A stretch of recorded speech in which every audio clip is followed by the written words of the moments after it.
Welcome to Unsuitable on Rea Radio, the award-winning financial services and business advisory podcast that challenges your old-school business practices and the traditional business suit culture. Our guests are industry professionals and experts who will challenge you to think beyond the suit and tie while offering you meaningful modern solutions to help you enhance your company's growth. I'm your host, Dave Kane. Business owners, do you ever feel like you're expected to be two different people? On the one hand, you're expected to be a genius in your craft, which means regardless of whether you manufacture furniture or brew craft beer, you need to be capable of jumping in and getting your hands dirty. On the other hand, you must maintain a high-level view of your company, always poised to act on opportunities as they arise, while maintaining fluency in sales, marketing, and public relations. Believe it or not, superheroes like these do exist. In fact, we're going to talk to somebody who does this every day.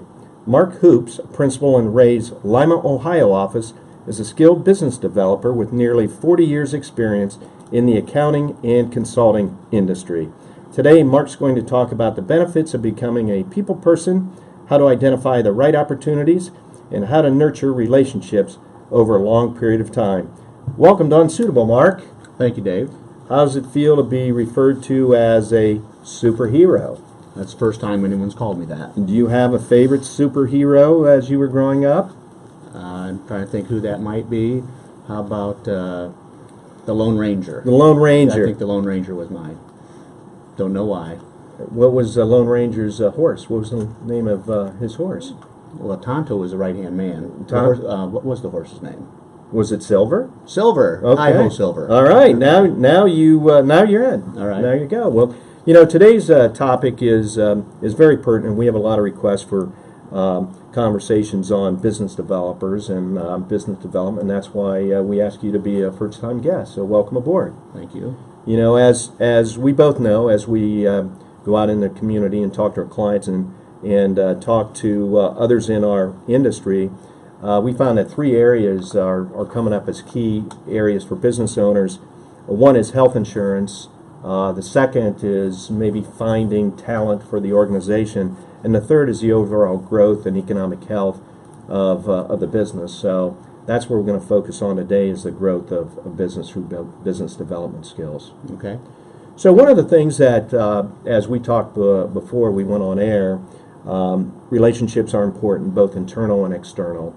And let's start in that area. One of the things I believe that's truly overlooked in this business development category, no matter what industry we're in, are the internal sales components.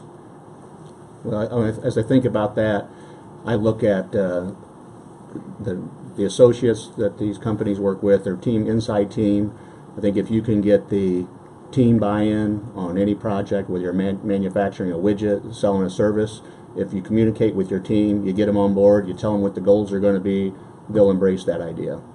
So many times, like we've talked, that's an area that's overlooked. You take that internal sales system kind of for granted. Mm-hmm.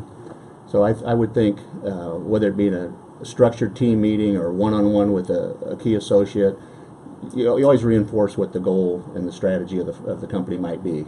So I think once you get that buy-in, they're willing to go the extra mile. They'll come and work on a Saturday or a Sunday, whatever we got to do to get that product out the door. So I think that's really important on the internal side. So you have to have just a concentrated effort to make sure that happens each and every day, that you're selling internally. Exactly. And as we talked in the opening, that is, I think that's overlooked very often in all organizations. They put their sales force looking to the outside world for sales when they could just look internally with existing clients and customers. Yep. So that kind of gets to the external folks too. So you say customers, maybe key suppliers or vendors. So if I have a long-term relationship with a key customer or supplier, you want to nurture that. You want to work with that. And not jumping ahead to growth, but that's where you're going to find the next piece of business with those customers that you already have. Cross-selling to those, additional products to the same folks. Whether it's I'm kind of jumping to growth, but let's say I'm really good at powder coating seats for one of the big three. Well, maybe I can do it for Honda. Maybe I can do it for Toyota. So you look at what our products that we're really good at. Let's focus on those products. The other side of that, let's look at the customer. We've got a strong relationship with Honda. What else can we sell to Honda? So there's two really ways I think you can work that, either on the customer side and expand that base with that customer, or look at the product that you're good at and find multiple customers for the one thing you're really good at. So it's kind of like you want large fries with that. There you go. So you can tell, yeah, upsize. So, yeah. So I think you're the mindset, part of your mindset is we have enough customers, we have enough clients, we need to work really hard on making sure those continue to exist and buy additional products and services, to your point about the auto industry. Yeah, so I think if you have that, a client that comes to you, a customer, capacity is a big part of this. You're on the same page, you're communicating with your outside customer. Hey, we need to add another product, another line. What's the time frame? What kind of investment do I need to make in capital? So you're on the same page with that customer at all times, and you can, continue to grow that business. We'd mentioned in the opening that you have approximately 40 years of experience in the industry, in the consulting and CPA business. Certainly, as we talk about business development, social media comes into play. It's happened very quickly for guys like you and me that have been in the industry for a while. How do we fight that? How do we use it? Do you have any tools? Well, so it certainly has been pain for me because I've been in the business so long. So I'm starting to, I guess, adapt and change a little bit. I still kind of go back to the old relationship business, the good old boy network that we talk about, but I think you got to enhance that. And also on the relationship side, I don't know how many times I've started a relationship with somebody long before they became a customer. So you get that trust build up, and then for social media, I'm going to take the lead from the younger generation, like the Abbeys and Beccas of the world, to help us cross that bridge. It certainly has changed. There's no question, and it sounds like you have embraced it, but still need to work through it. Exactly. But there's a lot of old school practices that are still good today. Yeah. Tried and true. Don't change them. That's exactly right. You talked about building relationships, and kind of going back to the old school is we used to do a lot of business on the golf course. Thursday afternoons, Saturday mornings, Sunday afternoons, you name it. Are you still using golf as a method of building those relationships? To me, that might be more of a customer maintenance program. I don't think you're really building business the way we maybe did 30 and 40 years ago. And I think the mindset has changed with the younger generation. They're at the t-ball game and they're at the swim practice, and they're very more engaged with their family life. So there's been a big shift, I think, from work first, family later, to family first. So us, in my case, 40 years experience is kind of a big change. So you don't see the networking that you saw in maybe the 70s and 80s today. They're spending more time at home, and quality of life, I guess, is a bigger issue today. So the network game has changed, no question. Mm-hmm. And again, you've kind of changed with the flow, and it still goes back to building those relationships, internal and external. Certainly, and I would think networking I'll speak to financial services for a minute, with all your referral sources, whether it's a banker, another provider. If I get to the maybe manufacturing side, it's more key relationships with the key people, the purchasing agents. Find out what their needs are. What are their growth plans? How can we help? So in both cases, really understanding the needs of the customer. We also, on our list, want to talk about growth opportunities and marketing in the business development scheme. Certainly, the first area we touched on were relationships. The second one I want to take a crack at are growth opportunities and marketing that you've uncovered, or your plans or tactics. Can you share some things in that area? I would say if I have a key customer I'm providing products to, is get in front of that customer and what other needs, what other similar type products can we provide to you. If it's automotive, maybe there's another part that would come up to bid. How can we plan for that? If it's, I think of a embroidery shop. How can I take my key customer and if I'm doing embroidery services and expand that? We're good at something. Let's continue to do what we're good at. We can't be all things to all people, but you can narrow your focus to be really good at something. Understand your niche. Exactly. Yeah. So when you, we're going to kind of jump around on this topic because it is a free-flowing topic, but, in the business development area, you get used to people telling you no as you go out and look for business. You've just become callous to that. Have you overcome that? Well, probably sales is a little different than marketing. I think sales is really, really tough to close, and those salesmen out there, saleswomen, they deserve every penny they make. Sales is tough. The marketing effort maybe is a little easier to do because you're not facing that, rejection every day. But I think you have to be patient. In time, I think the customers or prospects will come around. A lot of that is based on testimonials from other users. So I think you got to have a little bit of, stiff lip if you get rejection, but, go back. You never know when that opportunity is going to be there. If you happen to call the customer the day that his current supplier misses a shipment, guess what? You're going to get your foot in the door. So, stay at it. Keep working with them. Do you have a system to track that? Do you use your calendar, your phone? Absolutely not. It's all right in my head. It's all right in your head. I refer to you. You are so old school. Yeah. But that works. What's a spreadsheet? I don't even know what a spreadsheet is. Oh, that's that 4-column pad you used to use. Yep. As I sit here and kind of listen to you talk, and of course I know your style from years of working with you, you've kind of developed what I'll call a personal brand as a business developer. I don't know if I can describe it, but it's a personal brand that you've worked really hard to put together. You may not know that that's your personal brand, but you have it.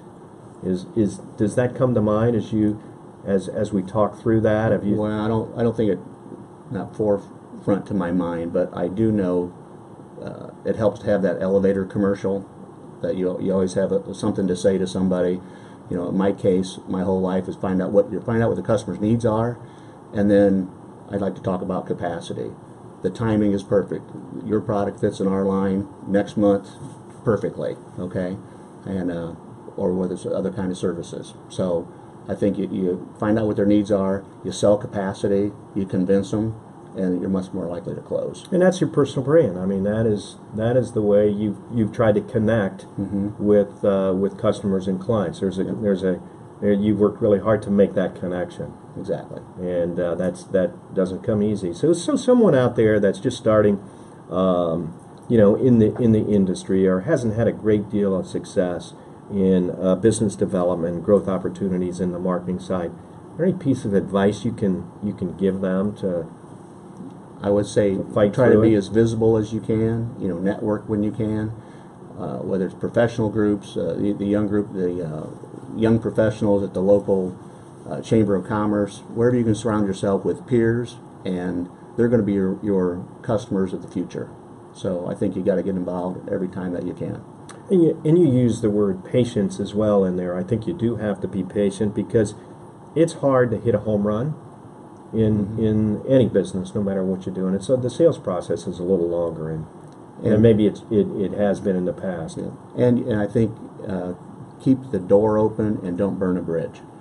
We've had customers in the past thought the grass was greener on the other side. They left. They come back a year later and say, "Hey, will you take us back?" And I'm always open to that. There's always many books and resources on the topic of business development, which is a little bit different in my mind, in your mind, I think, too, than straight-out sales. But are there any books or resources that you go back to and read and think about as you go out in the marketplace? Not so much with book reading, but I would go to every, when I was in the so-called marketing portion of our accounting firm, I'd go to every seminar around the country that I could, and so-called learn from the experts, and you might hear 100 topics and pick up 2 or 3, but I always try to be open-minded to try new things, but I don't reinvent the wheel, but whatever's successful for you, you tend to migrate back to that. So And you try to seek out the experts. There you go. And get their opinion and pick their brain. Mm-hmm. Always learning. Exactly. I guess you can teach an old dog new tricks, right? It takes time. Takes time, huh? You can, yes. You find you get away with a little bit more now when you're a little bit older these days, or Get away with what? Just anything and everything. We'll have to think about that. Yeah, I see your head. You're think about that. You're saying How to no, phrase but it. you're shaking your head yes for our listeners. They can't see you shaking your head yes. I've learned it from you, Dave. That's how I'd answer that. So let's talk about the third takeaway we want to jump into is the strategy, turning a lead into a sale. In my case, I would think team selling, whether that's professional services or maybe manufacturing. I might take my production operator from the plant to along with me on that maybe sales call to help convince the prospect or customer that we can take care of their needs. So you need to be technically strong. You need to be able to demonstrate that you can do the work and do the job. So I think to close, testimonials don't hurt either. You can have strong referral sources. Hopefully your relationship's strong enough with your customer that they could even, your existing customer base could support whatever what they need to hear. So, we hear the term commodity thrown out a lot, no matter what industry it is, and I think you've worked hard over your career to try to stay out of the commodity game as you go through your business development process and practices. And anything come to mind there that jump out that say, what have you done personally to try to stay away from being a commodity? Well, I do have in business a profit motive. And I think if you get into too much in the commodity business, it drives down margins, drives down profits. You need to understand what maybe you're good at and what kind of products or services have value to the customer, and get yourself a little bit away from the commodity business. It's not the cheapest isn't always the best. So whenever the word commodity comes up, I like what you said. I think you got to step back and look at your own particular business and say, look, too much of commodity is not a good thing. Volume doesn't get it. Yeah, I would think, we don't need to, if we're good at something, we don't need to practice. And running the equipment till it fails, or your people and asking hours and hours overtime. Why are we doing this? Let's find our niche. Let's find what we're good at, that we can make a fair price, a fair profit, and move on. And it's okay to say no to some kinds of business. Turning a lead into a sale. Let's talk about that in the few minutes we have left. Any comments there? Any suggestions for our listeners on what you have used over your career? So I guess I would think about some consultant. You probably heard some of these folks today, but we'll use hot buttons and bullets. Okay, you find out what that customer's hot button is. Where did their previous supplier fail? And either yourself or one of your team members shows up at the same meeting and says, here's how we handle that problem at our company. So you've got almost a problem and a solution that you present. And if it sounds very similar to the problem that the customer has, your prospective customer, you're more likely to close that deal. So you have to do in the process just a lot of listening. You must be a very, very good listener. Occasionally, but you're exactly right. Listening is all about let the customer tell you what their problems are and what their concerns are. The fact that you're at the table with them probably already gives you credibility, or you wouldn't have been there. So provide solutions. Don't do all the talking. I was guilty of that many times early in my career, and would tell them how we can handle their problems. Well, they want you to listen to their problems and then provide solutions. So listening is one of the keys that you've mastered. It sounds like you've had to work at that, and to all work of at us it. do. We all do, but it works. works. It works. Yes. So listen one. So let's kind of recap some of the things we talked about in the time we have left. Number one, building relationships, both internal and external, extremely important. That's one of the things that we heard you say. The second takeaway, the second item that we talked about are or continue to create growth opportunities and develop marketing strategies, whether it's your personal brand or not. And also the biggest part is you have to have a personal strategy or brand, whether it's listening or you do this with this lead, this customer, this client. It's an ongoing process.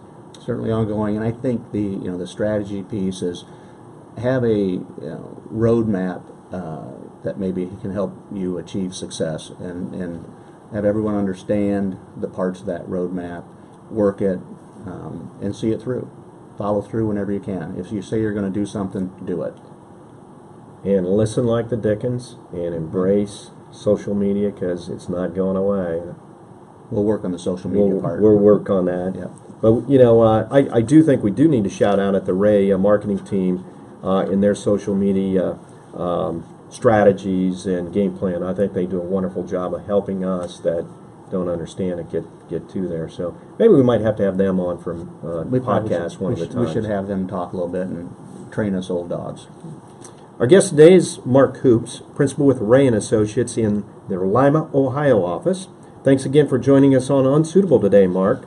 Thank you, Dave. You've really touched on some key points. Listeners, if you have any questions or want to learn more, you can always leave a comment or send an email to podcast@reacpa.com. Do you want to see our podcast in action? Well, now you can. Check out the Rea & Associates channel on YouTube to watch episodes of this podcast and other great videos from Rea. You didn't realize you were going to be on YouTube today. Do I get paid for that? Do I get paid extra no, for that? we signed the waiver at the door. Okay. You can also check out our website at reacpa.com podcast for additional articles and insight. As always, don't forget to subscribe to Unsuitable on iTunes. Until next time, I'm Dave Kane, encouraging you to loosen up your tie and think outside the box.